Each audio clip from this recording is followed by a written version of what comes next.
Throughout the past few years, I have been growing my sales on Poshmark. When I first started on Poshmark, I listed my very first item and it did not sell.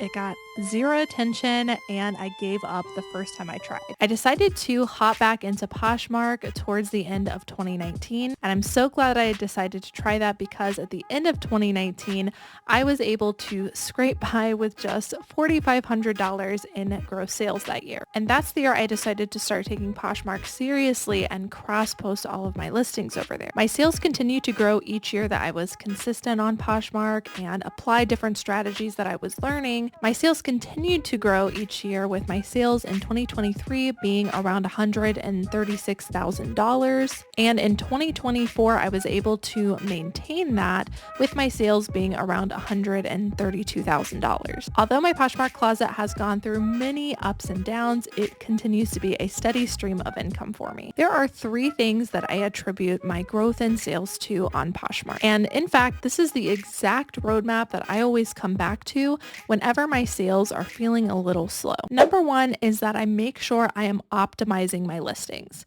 Because all platforms, including Poshmark, can make changes. Poshmark just had a really big recent change. It affects the algorithm greatly. And so when they make changes, it can affect search results and it can affect how your items are being placed in their algorithm, if they're showing up to buyers, if they are not showing up to buyers. There are several things I'd like to do to optimize listings, but one thing is definitely making sure I am on top of any new changes, making sure I am complying with the platform, and whatever they are suggesting that you do to keep your listings high ranked in the search is what you want to do to optimize your listings. We all know that on Poshmark, sharing is everything. So if you're not sharing your listings, then that means that they are not having constant activity. They're not being pushed to the top of the feed. And so any form of activity such as sharing, sending out offers, or even responding to comments is good to keep your item boosted. And it helps to prevent your listing from becoming stale. At a certain point though, listings do become stale regardless of how much you are interacting with it. Poshmark and other resellers have shared a lot of insights recently, and from what I can tell, the stale listing point of a Poshmark listing is 60 days, which means if your listing has been sitting for 60 days or longer without a sale, it's likely that it is considered stale in their algorithm and it probably needs a refresh. And you'll also want to look at things like what inside of a listing helps it to reach the right buyer. Am I including enough photos with details and angles of the item, anything that the buyer would want to know? And on top of that, in my title and my description, am I including the right keywords to make sure that my item does show up when a buyer is searching? At the end of the day, all you're doing when you're optimizing listings is making sure that if you have an item and a buyer is looking for that item, that those connect. And that is what results in sales. There's a really interesting tool I've been using recently called Poshwatch. Now, we all know that Poshmark, as well as many platforms, are pretty vague when it comes to optimizing listings, what exactly they're looking for, how their algorithm works. And although it still remains a complete mystery, they have given a few details as to what they look for. There is a really awesome tool that I have been using called Poshwatch, which helps to fill in some of those holes that Poshmark isn't telling you. So I've mentioned Poshwatch before, but it's basically the ultimate tool for all things Poshmark. For instance, one of my favorite things about Poshwatch is, unlike Poshmark, Poshmark does not give you how many listings you're searching, how many are sold, and so it's really hard to determine a sell-through rate, desirability for an item, or even an average sale price. But Poshwatch, there's all of that information from Poshmark and presents it to you in the form of sell-through rate, average sale prices. They also have things like top charts where they're showing you what is trending and what is selling well on Poshmark. I've talked about those features in previous videos. They are the ones that I use the most, but recently they have come out with some new features that I am very excited to share with you. First of which is, you guys have been asking, there is now an app for both iPhone and Android. And within that app is all of their tools, including if you have a subscription that does Poshmark sharing, Poshmark offers, automations, scheduling your shares, and all of it is cloud-based, which means that you don't have to have your browser open when you're using it. You just connect your closet to it in the app. You don't have to have your phone on. It's all connected and it can do all of the automations like sharing, sending out offers, and all of those things without having to make sure that something is on. I also love using their research tool on the go with this new app.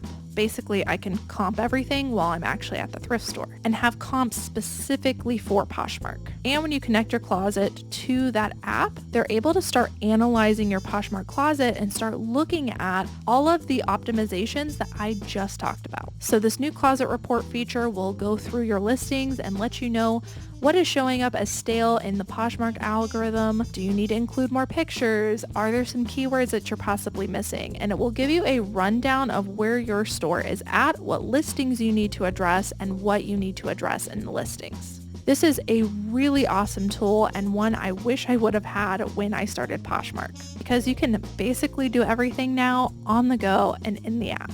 Many of you have already tried Poshwatch from those previous videos, but if you haven't tried it already, you can check them out using the link in my description. You'll immediately get access to try it out for free. And then if you want to try out their subscription where you get access to all of the features and continue using it, I have a coupon code for a discount for first-time users. This is a really awesome tool, and I think it's really cool that everything is now via the phone. So check that out and see if your listings are optimized. Number 2 is I'm always making sure that I am listing items that have a demand. And I know it's really easy to say, yes, of course we want to pick items that have a demand that customers are looking for and that they want to buy. But things change so quickly, buyers' tastes change so quickly, brands that are trending may become unpopular in the next couple of weeks. And so because everything does change so quickly, it's really important to constantly research what is selling well. You guys know I sell on multiple platforms, and I have noticed a difference between what sells well on eBay and what sells well on Poshmark. Not to mention, a lot of times there are brands and items that sell well on both platforms, but the way you list them or the way you price them might look a lot differently on Poshmark versus another platform. And so you want to be aware of what buyers are looking for specifically on Poshmark if that's where you're listing. I like to figure out what's in demand by using a few different strategies. I'll put them here on the screen for you. Number 1, this is tried and true, which is just studying solds. You can go natively in the Poshmark app, search whatever category you're looking for or a brand, filter to sold, and just kind of scroll through those things. The thing I don't like about searching solds on Poshmark is, again, they're not giving you all of the data up front like other platforms do, which is why I like using Poshwatch to check sell-through rates of things and also use their top charts where they're gathering all of the information for you and they're saying, hey, here's what people are buying, here's what is trending, and they even break it down by category. You can also use some of their new filters to filter to certain sizes, certain departments, and just really drill down into the data. You can do this yourself on Poshmark if you wanted to take the time and really narrow everything down and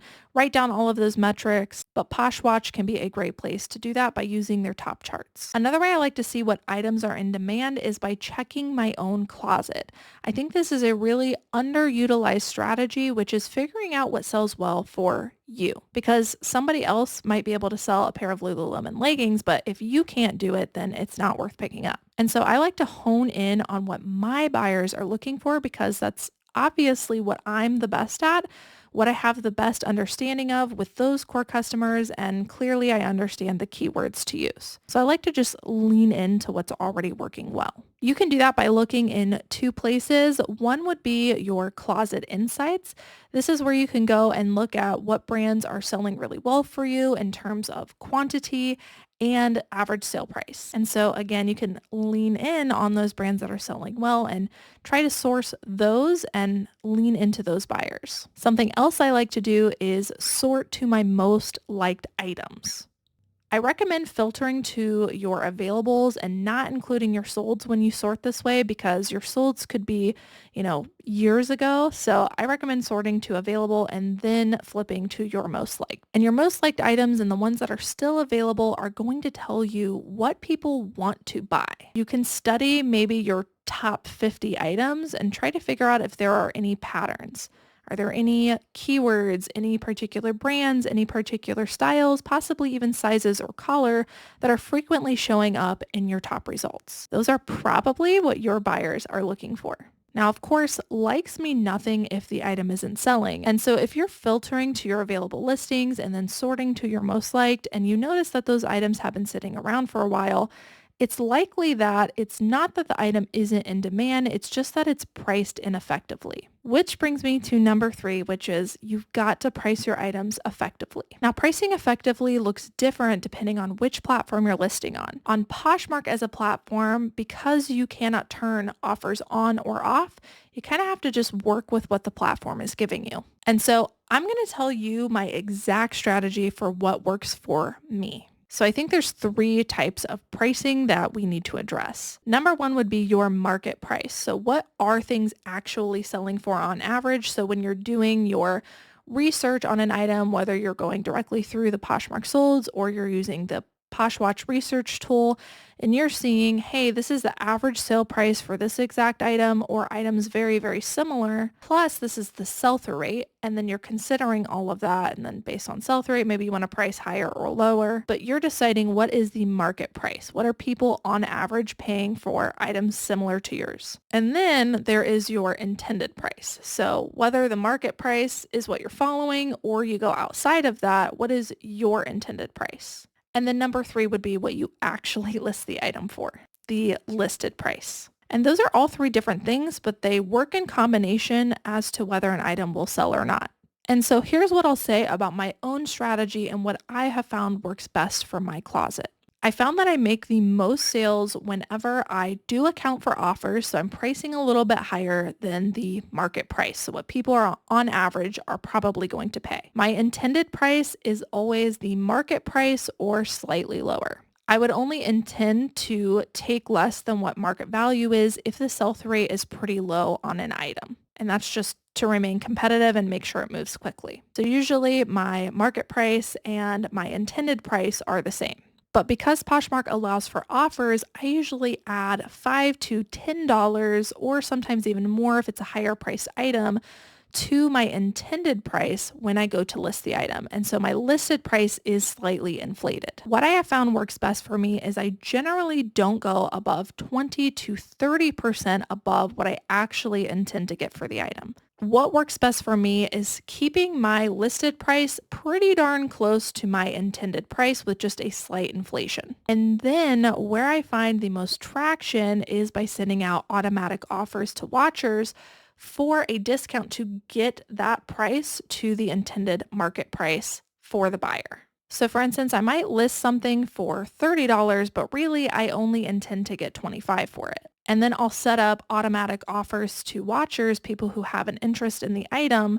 Shortly after they like the item, I'll send out a 15, 20, sometimes 30% off offer to get them closer to my $25 amount, which is my original intended price. And usually when you are listing an item and you're pretty close to that intended price, and then on top of it, a buyer becomes interested and you're sending out a discount that gets it to where they expected it to be, they are very likely to bite on your offer. And so I like keeping my listed price pretty close to my intended sales price. Coupling that with an automatic offer makes for great sales. Again, this is just what works for me and my store, but I have found this to be my exact strategy that produces the most sales in my own Poshmark closet. Generally speaking, I do recommend keeping your listed price and your intended sale price pretty close together. And the reason is if you price too high, a lot of people's reasoning is, well, I'm going to give them a 50% off offer and they're going to feel like it's a really great deal. But the problem is if you are too far above your intended sales price, your buyer might not like your item at all and show an interest in it, which means you're never going to be able to send them an offer that gets them to that intended market price. Too high of prices, even though you might send an offer, might scare off a buyer and you might not ever even be able to send them that offer. That's just been my own experience. sales. And so I think the perfect combination is keeping your listing price within 20 to 30% of your intended sale price, and then sending out an offer, a blanket percentage off that keeps it constantly giving them the market price that they are satisfied with, but also feel like they're getting a deal. All right, you guys, those are 3 things that I feel like had the biggest impact on growing my Poshmark sales over these last few years. If you're currently struggling with making enough Poshmark sales, then try out these tips. Optimize your listings, make sure you are listing items that have a demand, and then make sure you are pricing effectively. Thank you guys so much for watching. I hope that this will make a difference in your Poshmark sales. And if you are interested in having that tool, which is completely mobile now, although they do have a website and you can use a lot of the features on there as well, check them out, optimize your listings, and create sales by pricing more effectively. Link for Poshwatch will be down in the description. Thank you guys so much for watching, and I will see you in the next one. Bye!